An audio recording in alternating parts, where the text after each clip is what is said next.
आपल्याकडे भारतीय संस्कृतीमध्ये श्रावण महिन्यापासून अनेक सण साजरे व्हायला सुरुवात होते. भाद्रपदमध्ये गणपती बाप्पाचे आगमन झाल्यानंतर वेध लागते ते म्हणजे शारदीय नवरात्रीचे. आपल्याकडे प्रत्येक सण आणि उत्सव अगदी उत्साहात साजरे केले जातात. वर्षभरात नवरात्री मराठी माहिती असणं आवश्यक आहे तुम्हाला, कारण आपल्याकडे 3 वेळा नवरात्र साजरी करण्यात येते. पण शारदीय नवरात्रीचे महत्त्व आपल्याकडे अनन्यसाधारण महत्त्व आहे. खरं तर आषाढ महिन्यापासून ते कार्तिक महिन्यापर्यंत 4 महिने अर्थातच चतुर्मासात आपल्याकडे अनेक व्रत आणि सण साजरे होत असतात. आश्विन शुद्ध प्रतिपदा ते नवमी दरम्यान आपल्याकडे शारदीय नवरात्र उत्सव साजरा करण्यात येतो. 9 दिवसात देवीच्या 9 रूपांची पूजा करण्यात येते. तर काही जण नवरात्र उत्सवात 9 दिवस उपवास करतात. हे 9 दिवस अत्यंत शुभ मानले जातात. त्याशिवाय या 9 दिवसात 9 रंगाचे कपडेही परिधान करण्यात येतात. नवरात्रीच्या शुभेच्छाही देण्यात येतात. या दिवसांचे नक्की महत्त्व काय आणि नवरात्र कधीपासून साजरे करण्यात येऊ लागले याचा नक्की पौराणिक संदर्भ काय, या सर्वांची इत्थंभूत नवरात्र उत्सव मराठी माहिती खास तुमच्यासाठी. त्याआधी तुम्ही चॅनलवर नवे असाल तर चॅनलला सबस्क्राईब नक्की करा आणि व्हिडिओ शेवटपर्यंत नक्की पहा. आपल्याकडे वर्षभरात 4 नवरात्री साजऱ्या करण्यात येतात. यापैकी 2 गुप्त नवरात्र असून चैत्र नवरात्र आणि शारदीय नवरात्र मोठ्या प्रमाणात साजरी करण्यात येते. शारदीय नवरात्रीचे विशेष महत्त्व आहे. देवीचे नामस्मरण करणे, उपासना करणे आणि जप करणे या सर्व पुण्यवान गोष्टीसाठी हे 9 दिवस अत्यंत शुभ आणि लाभदायक मानले आले आहेत. आसुरी शक्तीचा नाश करून चांगल्या शक्ती आणि लाभदायक गोष्टींसाठी का चांगला कालावधी मानण्यात येतो. शरद ऋतूच्या सुरुवातीलाच हा उत्सव येत असल्यामुळे या उत्सवाला शारदीय नवरात्र उत्सव असे म्हटले जाते. अनादी काळापासून हा उत्सव साजरा करण्यात येतो. सुरुवातीला पावसाळ्यात पेरण्यात आलेले पीक हे पहिल्यांदा घरात येण्याचा हा काळ होता. त्यामुळे शेतकरी या उत्सवात अत्यंत प्रेमाने साजरा करत होते. पण नंतर या सणाला धार्मिक महत्त्व प्राप्त झाले आणि हा उत्सव उपासनेचा एक उत्सव झाला. दरम्यान या काळात महाराष्ट्रातील शक्तिपीठांनाही महत्त्व प्राप्त झाले. या काळात या देवीचे दर्शन घेण्यासाठी मोठ्या संख्येने भक्त जातात. देवी दुर्गेला समर्पित करण्यात आलेला हा उत्सव आहे. संस्कृतमध्ये नवरात्री असा याचा अर्थ होतो. 9 दिवस क्रमाने 9 वेगवेगळ्या देवांची पूजा अर्चना करण्यात येते. तर 10व्या दिवशी रावण दहन अर्थात विजयादशमी म्हणून हा सण साजरा करण्यात येतो. दसरा हा 3.5 मुहूर्तांपैकी एक मानण्यात आल्याने या दिवसांना अनन्यसाधारण महत्त्व आहे. नवरात्रीत नक्की काय करण्यात येते असा तुम्हाला प्रश्न असतो. तर शारदीय नवरात्री उत्सवामध्ये 9 दिवस वेगवेगळ्या 9 देवांची रूपांची पूजा अर्चना करण्यात येते. पहिल्या दिवशी शैलपुत्री देवी, दुसरा दिवस असतो तो ब्रह्मचारिणी देवीचा, तिसरा दिवस चंद्रघटा देवीचा मानण्यात येतो. तर चौथा दिवस कुष्मांडा देवीची पूजा करण्यात येते. 5वा दिवस स्कंदमाता देवी, 6व्या दिवशी कात्यायनी देवीची पूजा आणि 7वा दिवस हा कालरात्री देवीसाठी आणि 8वा दिवस हा महागौरी देवी आणि 9वा दिवस हा सिद्धिदात्री देवीच्या पूजनाचा दिवस मानला जातो. पहिल्या दिवशी घटस्थापना करून विधीनुसार पूजा करण्यात येते. मात्र ही नवरात्र कशी सुरू झाली आपण आधी जाणून घेऊया. नवरात्रीची पौराणिक कथा. नवरात्र नक्की कसे साजरे करण्यात येऊ लागले याच्या 2 पौराणिक कथा अगदी पूर्वपरंपरागत सांगण्यात येतात. त्यातील पहिल्या पौराणिक कथेप्रमाणे महिषासूर नावाचा एक दैत्य ब्रह्मदेवाचा भक्त होता.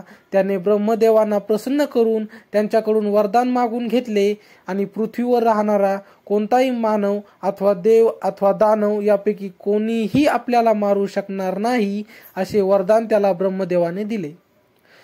पण हे वरदान मिळाल्यानंतर महिषासूर माजला आणि त्याने पृथ्वी, स्वर्ग आणि पाताळावर हाहाकार माजवला सुरुवात केली. त्याची दहशत सगळीकडे पसरू लागली. त्याचा वध करण्यासाठी ब्रह्मा, विष्णू आणि महेश यांनी दुर्गेला साकडे घातले. 9 दिवस दुर्गा देवीने महिषासुराशी लढून त्याचा 10व्या दिवशी वध केला, म्हणूनच तिला महिषासूर मर्दिनी असेही म्हणतात.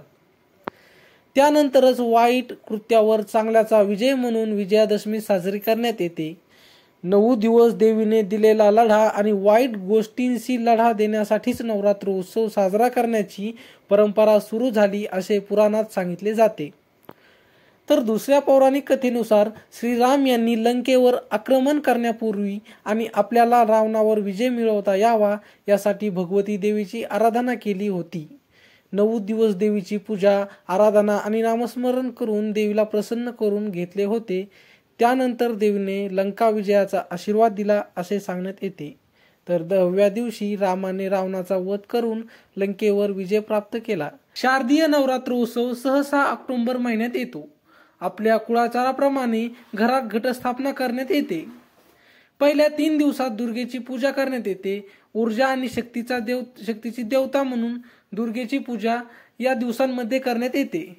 फळ, फूल, आरती आणि भजन स्वरूपात ही पूजा करण्यात येते. 9 दिवस देवीच्या विविध रूपांची पूजा करण्यात येते. तर देवीला वेगवेगळ्या 9 रंगांचे वस्त्र 9 दिवस परिधान करण्यात येते. यामध्ये कुमारिका पूजन, पार्वती पूजन, सरस्वती पूजन आणि काली पूजन ही करण्यात येते.